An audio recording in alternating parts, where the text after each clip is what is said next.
Chapter 3, The Dwarf. The worst of sleeping out of doors is that you wake up dreadfully early. And when you wake up, you have to get up because the ground is so hard and you are uncomfortable.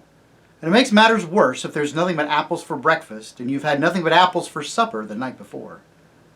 When Lucy had said, truly enough, there was a glorious morning, there did not seem to be anything else nice to be said. "We've simply got to get off this island," said Edmund, saying what everyone was feeling.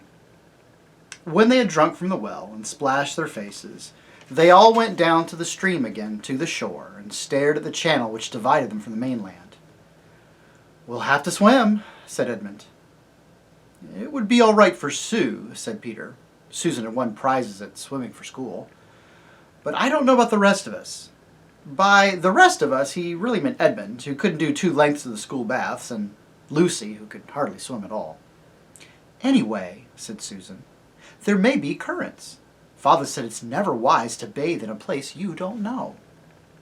"But Peter," said Lucy, "look here, I know I can't swim for nuts at home, and in England, I mean. But couldn't we all swim long ago? If it was long ago, when we were kings and queens in Narnia? We could ride then, too, and do all sorts of things, don't you think?" "Ah, but we were sort of grown up then," said Peter. "We reigned for years and years and learned to do things. Aren't we just back at our proper ages now?" "Oh!" said Edmund, in a voice which made everyone stop talking and listen to him. "I've just seen it all," he said. "Seen what?" said Peter. "Why, the whole thing," said Edmund.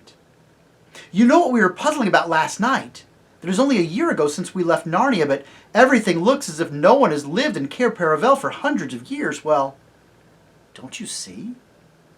You know that however long we seem to have lived in Narnia, when we got back through the wardrobe it seemed to have taken no time at all." "Go on," said Susan. "I think I'm beginning to understand." "And that means," continued Edmund, "that once you're out of Narnia, you have no idea how Narnian time is going. Why shouldn't hundreds of years gone past in Narnia, while only 1 year has passed for us in England?" "By Jove, Ed," said Peter, "I believe you've got it.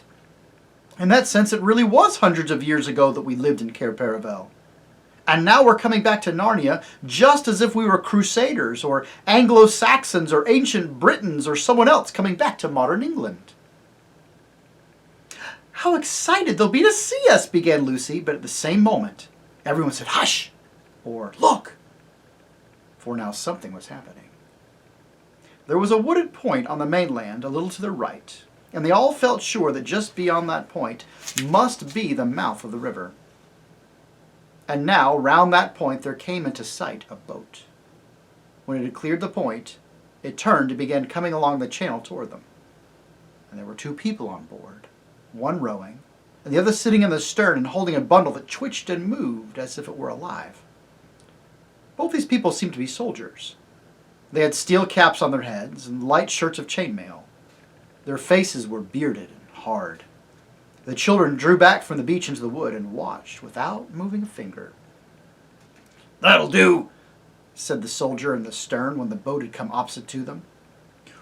"What about tying a stone to his feet, corporal?" said the other, resting on his oars. "Darn!" growled the other. "We don't need that. Haven't brought one.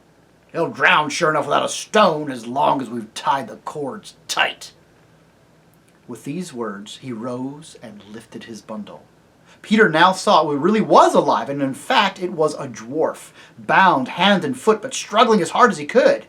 Next moment, he heard a twang just beside his ear, and all at once, the soldier threw up his arms, dropping the dwarf into the bottom of the boat, and fell over into the water. He floundered away to the far bank, and Peter knew that Susan's arrow had struck his helmet. He turned, and she saw he was very pale, but was already fitting a second arrow to the fitting. But it was never used. As soon as he saw his companion fall, the other soldier, with a loud cry, jumped out of the boat on the far side, and he also floundered through the water, which was apparently just in his depth, and disappeared into the woods of the mainland. "Quick, before she drifts!" shouted Peter. He and Susan, fully dressed as they were, plunged in, and before the water was up to their shoulders, their hands were on the side of the boat. In a few seconds they had hauled her to the bank, lifted the dwarf out, and Edmund was busily engaging in cutting his bonds with his pocket knife. Peter's sword would have been sharper, but the sword is very inconvenient for this sort of work because you can't hold it anywhere lower than the hilt. When at last the dwarf was free, he sat up, rubbed his arms and legs, and exclaimed, "Well, whatever you are, you don't feel like ghosts." Like most dwarfs, he was very stocky and deep-chested. He would have been about 3 feet high if he'd been standing up, and an immense beard of whiskers of coarse red hair left little of his face to be seen except a beak-like nose and twinkling black eyes. "Anyway," he continued, "ghosts or not, you've saved my life, and I'm extremely obliged to you." "But why should we be ghosts?" asked Lucy. "I've been told all my life," said the dwarf. "These woods along the shore were as full of ghosts as they were of trees. That's what the story is. And that's why when they want to get rid of anyone, they usually bring them down here. Well, like they were doing with me. They say they'll leave them to the ghosts. But I always wondered if they didn't really drown them or cut their throats. I never really believed in the ghosts, but those 2 cowards you just shot believed all right. They were more frightened of taking me to my death than I was of going." "Oh," said Susan, "so that's why they both ran away." "Huh? What's that?" said the dwarf. "Well, they got away," said Edmund, "to the mainland." "I wasn't shooting to kill, you know," said Susan. She would not have liked anyone to think that she could miss at such a short range. Said the dwarf. "Well, that's not so good. That may mean trouble later on, unless they hold their tongues for their own sake." "What were they going to drown you for?" asked Peter. "Oh, I'm a dangerous criminal, I am," said the dwarf cheerfully. "But that's a long story. Meanwhile, I was wondering if perhaps you were going to ask me to breakfast. You've no idea what an appetite it gives one being executed." "Well, there's only apples," said Lucy dolefully. "Better than nothing, but not as good as fresh fish," said the dwarf. "Looks as if I'll have to ask you to breakfast instead. I saw some fishing tackle on that boat. And anyway, we must take her round to the other side of the island. We don't want anyone from the mainland coming down and seeing her." "I ought to have thought of that myself," said Peter. The 4 children and the dwarf went down to the water's edge, pushed off the boat with some difficulty, and scrambled aboard. The dwarf at once took charge.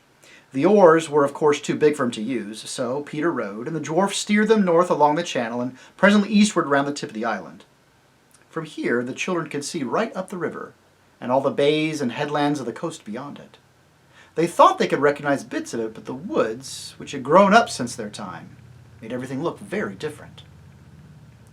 When they'd come round into open sea on the east of the island, the dwarf took to fishing.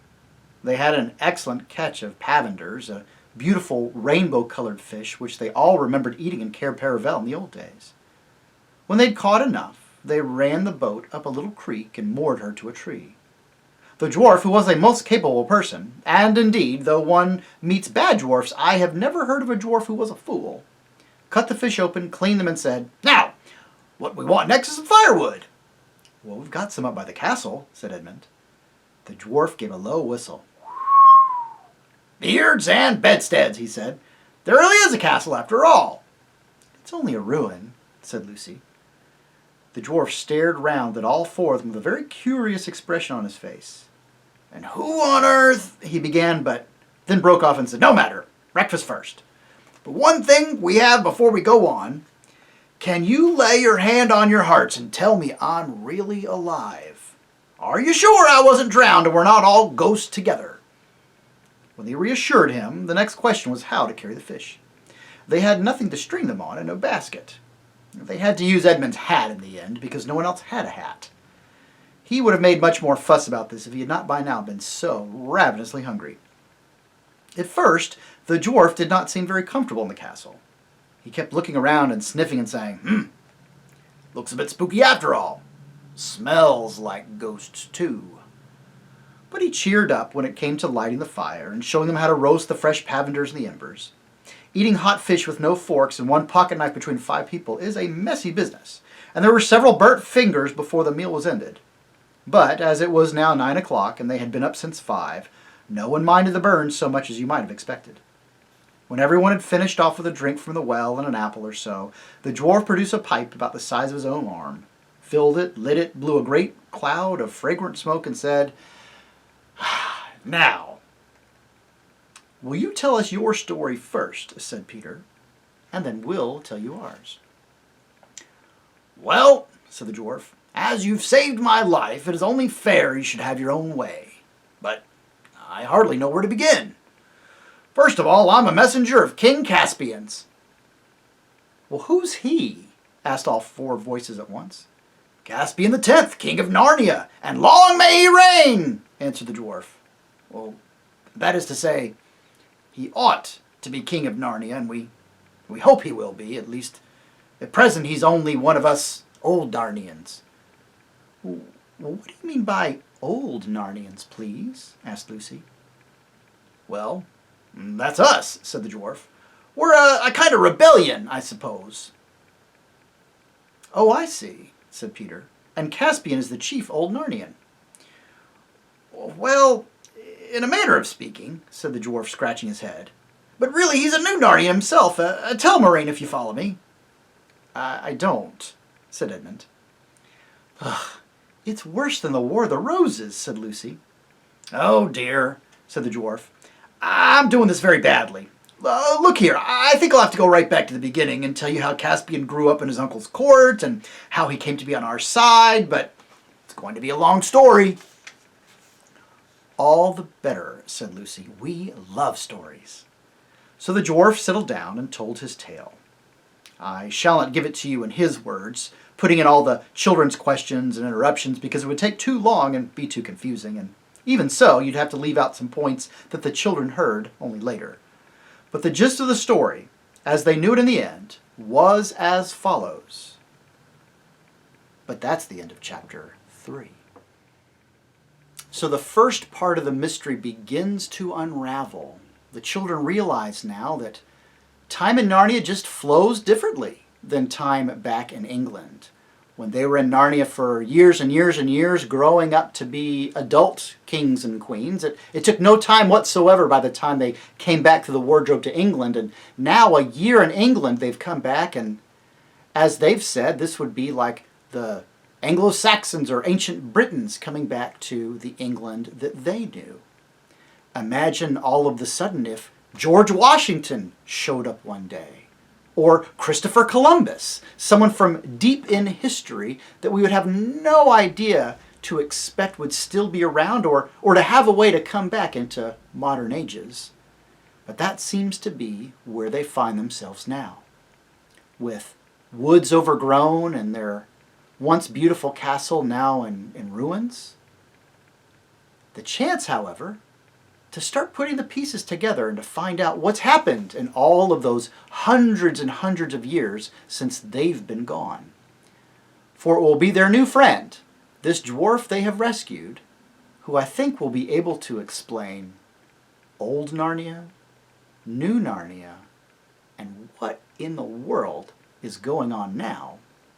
We'll just have to wait for chapter 4.